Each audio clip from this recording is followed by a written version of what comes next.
বাবুই পাখিরে ডাকি বলিছে চড়াই, কুড়ে ঘরে থেকে করো শিল্পের বড়াই।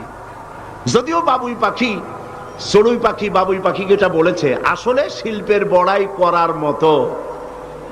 এই যে চতুর্দিক থেকে পাতাগুলি ছিঁড়ে এনে যে বাসা বাবুই পাখি বানালো, আগেই কোন সুবহানাল্লাহ।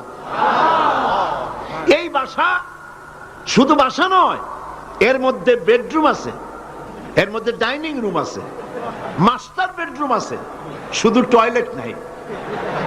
নিচ দিয়ে ঢুকবে, আবার ব্যাকডোর দিয়ে নিচের থেকে আক্রান্ত হলে ব্যাকডোর দিয়ে পালাবার ব্যবস্থাও আছে। এই বাসার ভেতরে কোন বিদ্যুৎ লাইন পিডিপি বা আরইবি কেউ লাইন দেয় নাই, ফলে বেচারা অন্ধকারে তারা স্বামী স্ত্রী কনজুগাল লাইফ লিড করবে কি করে। সেজন্য ওর মাথার মধ্যে আল্লাহ এমন বুদ্ধি দিলেন, কিছু কাদা এনে বাসার ভেতরে কাদা লাগিয়ে জোনাকি পোকা 5-6টা ধরে এনে মাথা ভিতরে ঢুকায়া পাছা বাইর করে দিয়ে রেখেছে, অটোমেটিক 0 পাওয়ারের বাল্ব তৈরি হয়ে গেছে।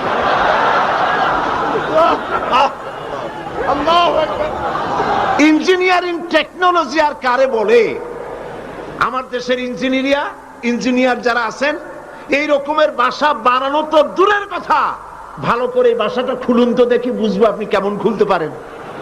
খুলতেই পারবেন না, বুনানো তো দূরের কথা।